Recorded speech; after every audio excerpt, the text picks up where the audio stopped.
So sir ऐसा देखने में आता है कि मार्केट में 1000 से भी ज़्यादा कंपनियां हैं जो कि शैम्पू बना रही है और वो उन पर ये चीज़ लिखती है कि एंटी हेयर फॉल वाले हैं या उस टाइप के हैं।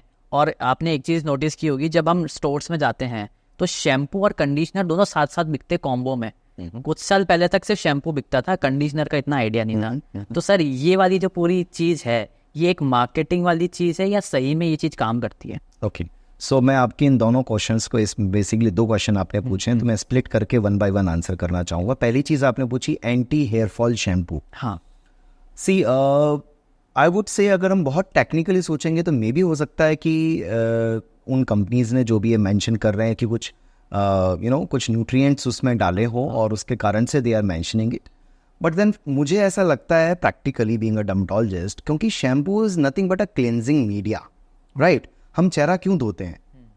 क्लीन करने के लिए, एनीथिंग, यस, है ना? अब हम चेहरा धो के हम ये कोशिश कर रहे हैं, हम ये सोच रहे हैं कि हम गोरे हो जाएंगे, या हम ये क्लेम कर रहे हैं कि साबुन से नहाओ तो आप गोरे हो जाओ। I don't think it's a good claim. I mean it could be a technical discussion on this कि भाई हमने तो इंग्रेडिएंट्स डाले हैं उसमें, बट वो इंग्रेडिएंट्स क्या वो वर्क करते हैं? It is a debatable issue. उसी तरीके से मुझे पर्सनली ऐसा लगता है कि जो एंटी हेयर फॉल शैम्पूज हैं, जितनी देर का कॉन्टैक्ट पीरियड होता है, हम लोग कितनी सी देर हम उसको सिर पे रखते हैं, बालों में रखते हैं, हार्डली मुझे ऐसा लगता है कि अगर उसमें कुछ इंग्रेडिएंट्स होंगे भी तो वो काम करेंगे। That's a doubtful thing. तो I would probably on personal note मैं कहूँगा कि मेरे लिए it's not a very good claim to play. तो एक तो ये चीज़ रही। दूसरा आपने क्या पूछा था?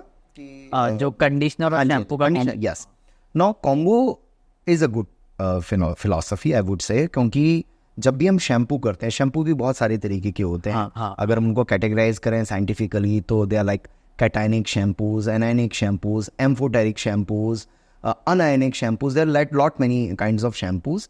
एंड उसमें से कुछ जिसमें थोड़ा सा हैवी सरफेक्टेंट रहता है तो वो क्लेंजिंग तो बहुत ज़्यादा करते हैं पर वो ड्राई कर देते हैं आपके बालों को। कुछ शैम्पूज ऐसे होते हैं कि जिनमें बहुत सॉफ्ट सरफेक्टेंट्स होते हैं, तो वो ड्राई तो नहीं करते पर वो क्लेंजिंग भी बहुत अच्छी नहीं करते। फिर जितना ज़्यादा अच्छा स्ट्रॉन्ग सरफेक्टेंट होगा उतना क्लेंजिंग ज़्यादा होगी। तो ये सारी चीज़ें रहती हैं।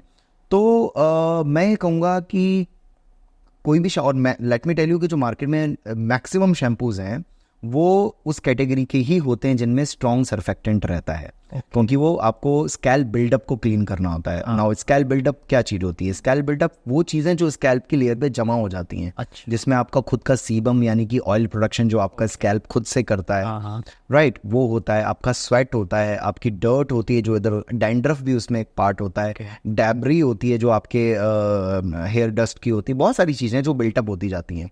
तो स्कैल्प बिल्डअप को क्लीन करने के लिए एक अच्छा स्ट्रॉन्ग सरफेक्टेंट वाला शैम्पू तुम्हें चाहिए होता है। मार्केट में अवेलेबल 90% शैम्पूज उसी कैटेगरी के हैं, let me tell you. And जब हम वो यूज़ करते हैं तो डेफिनेटली कहीं ना कहीं हमारी जो रिक्वायर्ड कंडीशनिंग जो चाहिए होती है, हमारे स्कैल्प का जो सीबम बन रहा है, ऑयल बन रहा है, उसके लिए वो भी रिमूव हो जाती है। And that is why you always should be using a good conditioner along with a shampoo. तो मैं स्ट्रांगली इस चीज़ को बोलूँगा कि कंडीशनर को यूज़ करना चोचलेबाजी नहीं है।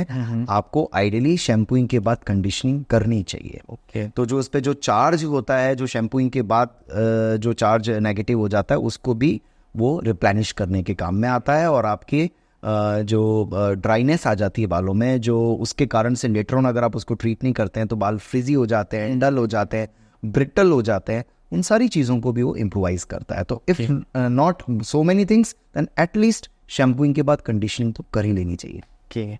और अगर हम बात करें जैसे कि शैम्पू और कंडीशनिंग की, तो इसकी फ्रीक्वेंसी क्या रहनी चाहिए? ओके, सो अगर see it all depends upon कि आपका स्कैल्प कैसा है।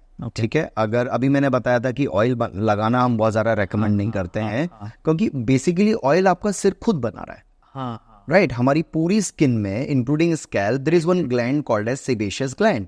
वो पूरी स्किन में करोड़ों अरबों की मात्रा में मौजूद है, राइट। और वो सेबेशियस ग्लैंड का काम ही है सीबम बनाना, जिसको हम आम भाषा में ऑयल बोलते हैं। आप देखोगे आपने 2 दिन 3 दिन बाल नहीं धोए, बाल अपने आप ऑयली हो जाते हैं, राइट। तो दैट डिपेंड्स अपॉन कि आपका ऑयल सिर जो है, आपकी स्कैल्प की स्किन कितना ऑयल बना रही है। तो अगर आपने आज बाल धोए हैं और आपके 4-5 दिन तक ऑयल नहीं आ रहा है वापस, it is dry only, that means कि आपका स्कैल्प ड्राई है। एंड देन आपको बहुत ज़्यादा फ्रीक्वेंटली वॉश करने की ज़रूरत नहीं है, वीक में 1 से 2 बार इज इनफ। ठीक है, अगर आपने आज बाल धोए हैं और आपका 3 दिन के आसपास आपका सपोज कि ऑयल बनना चालू हो गया है, दैट मीन्स कि इट इज़ ऑलमोस्ट नॉर्मल, 2 से 3 दिन में बन रहा है, तो आप जो है उसको वीक में 2 बार या 3 बार भी उसको हेड वॉश ले सकते हो। और अगर आपका स्कैल्प बहुत ज़्यादा ऑयली है, आज आपने बाल धोए और कल ही आपका जो है वापस से ऑयल आ गया है, दैट मीन्स कि मिनिमम आपको 3 बार तो धोना ही है। और अगर आपको और ज़्यादा ऑयलीनेस आ रही है, डैंड्रफ आ रहा है, तो you can actually use it bit more, but then उसके लिए फिर अकॉर्डिंगली शैम्पू आपको चूज़ करना होता है।